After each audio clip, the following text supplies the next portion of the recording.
Hello everybody, I'm Bill Rabinowitz along with Joey Kaufman. We just had our weekly media session with Ryan Day and Jim Knowles today to kind of look back at the windstorm that was the Northwestern game and to look ahead to the game, would you say it's much anticipated or not, against Indiana? I would say it's moderately to low anticipated. That's probably fair. Indiana. I would say moderately. It's the second last home game. So if you want to go to the Horseshoe and watch the Buckeyes play where you don't have to pay like six figures to watch the Michigan game, whatever. And worry whether they're going to win. Yeah. Right? Yeah, you want to pay a decent rate and have some popcorn and you expect the Buckeyes to win by a comfortable margin. It's your ball game. Last week, Ohio State played a team that had lost 7 in a row. Obviously, the conditions made it more of a game than we thought it was going to be, 21-7 over Northwestern. This week, Indiana's coming off a 6-game losing streak.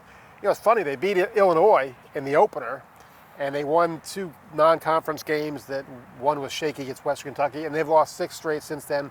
They've been competitive, kind of, in the first half against Penn State and Michigan, and then gotten blown out in the second. This is not a good team. I'm not trying to act like they're a good team. They're not a good team. But for Ohio State coming off that performance last week, again, the win makes it so hard to even judge what's relevant or not. I think they want to put the hammer down this week. Yeah, they played last week the last place team in the Big Ten West, and they didn't exactly put them away, I think, the way they wanted to and the way most Buckeye fans wanted to see them pummel Northwestern. That didn't happen. So now you get to try to play the last place team in the East Division, and we'll see if they can put down the beating I think that most people expect, and I would think they should. It's the weather's supposed to be better in Columbus for one. Can't be You're worse. not going to have a gale storm winds or anything like that. No. So that's positive for the Buckeyes. We don't have a ton of clarification on whether Travion Henderson will be back and join the running back rotation. It was a lot of Mayan Williams last week. It was all Mayan Williams last week getting all the carries. But if there's at least better weather, maybe you don't have to rely on the run game as much. Maybe you can let C.J. Stroud air it out in the friendly confines of Ohio Stadium. I'll correct you a little bit. It's not that we didn't get much of a clarification. We didn't get any clarification. Ryan Day said basically we're not talking about injuries. We'll find out Saturday on the availability report. Absolutely, I like the use of the word pummel. It's a good word. When you cover Ohio State, you have to learn a lot of synonyms for beat down, manhandle, Overwhelm, pummel, dominate. My son, route. You don't want to use the same words over and over. Fair enough. My son used to say pumble when he was little. They pumbled him, which I thought was a great word. Another good one I don't always use is mollywop. Oh, my favorite sports writing word is stymie. You can never use stymie enough. Yeah, you don't. It is a sports writer word because you don't really use it in everyday life. You'd only use it in your copy. No. Getting back to the game, or at least probably the main topic of conversation today in the press conference was about Ohio State's troubles running the ball, particularly in short yardage situations. Ryan Day did not make excuses. He gave explanations, but he admits they have to be better. You have to be able to convert 3rd and 1, 4th and 1, and they didn't do it successfully or consistently against Northwestern, a team they should not have much trouble with. So I'm sure that's a point of emphasis this week. Yeah, I think the thing that seems to have bothered Ryan Day the most about the way they ran the ball on Saturday was the short yardage situations. There was one early on in the game where they had a 3rd and 1, and you think, okay, they should muscle their way for a first down. Yep. They got stuffed, and then it was 4th down, 1 yard to go. They didn't get it. So back-to-back plays where you need a yard against Northwestern, which came in with a rush defense that was ranked 111th in the FBS. I think that's the part that gives people some sweats about what could transpire in Columbus in a few weeks when Michigan comes to town, because that game is won in the trenches, and never felt like Ohio State was really as good as they wanted to be against Northwestern up front. Yeah.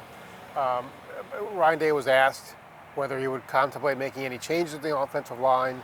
He said no. We know that Matthew Jones, the left guard, is playing with some kind of foot issue. And he said, look, everybody is. I mean, that's just the nature of football at this point in the season. And that's true. There's no such thing as a healthy starter in big-time college football. But there's, banged up and there's injured where you can't play or can't produce. And clearly Ryan Day gave the impression that Matthew Jones can play through whatever he's got. He said the 5 guys who are playing now, they believe are the 5 best guys. So you're not going to see any change on the offensive line. And look, I don't think there needs to be. I mean, it's not like, they're still the number 1 offense in the country. They did have an option to make, if they wanted to make a change, they could at that guard spot, because you do have Enoch Famahi, who's essentially a 6th man, and Matt Jones got called for holding on the first drive and got taken out, and Enoch Famahi came in for him. So they do have somebody who they feel at least comfortable enough with to throw into those situations, but I mean, Enoch only played a handful of snaps in that game. They went back with Matt Jones, so it wasn't a case where they split the reps in that game, but there's at least somebody on the bench they could at least turn to. But at other offensive line spots, they don't. It was an issue Ryan Day brought up in spring. They're not deep on the offensive line, so I think if they're going to fix some of their run issues, it's going to start by with those 5, with the running backs and with scheme, because I don't think there's a lot of other tools they can really pull out at this stage of the season. And look, the tackles are going to be high first-round NFL draft picks. You're not going to replace Paris Johnson or DeJuan Jones.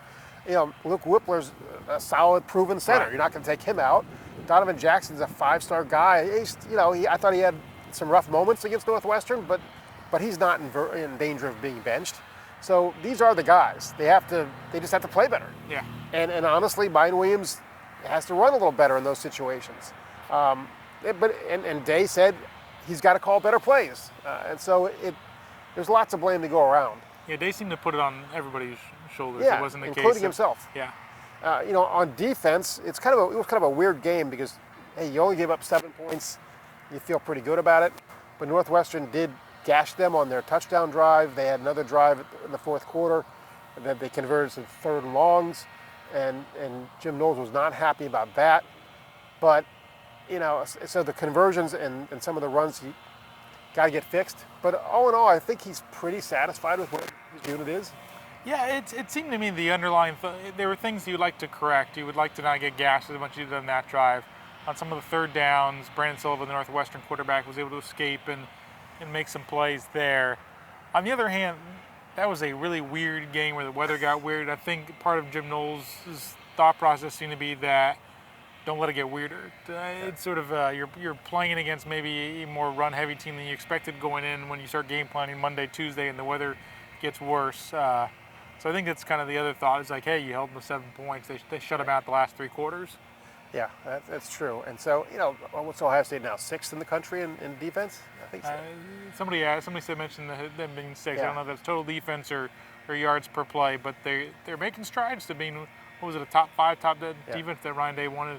I mean, there's no comparison with this year's defense and last, obviously. I mean, last year's defense just you never felt like they got a handle on their issues. I mean, Matt Barnes came in and kind of, band-aided it, but you never got the sense that they were all on the same page, all in sync, coaches and players, and you do now. I mean, I thought Ronnie Hickman played a really good game on Saturday. We know now that Zach Harrison and JT Tuimoloau are impact defensive ends.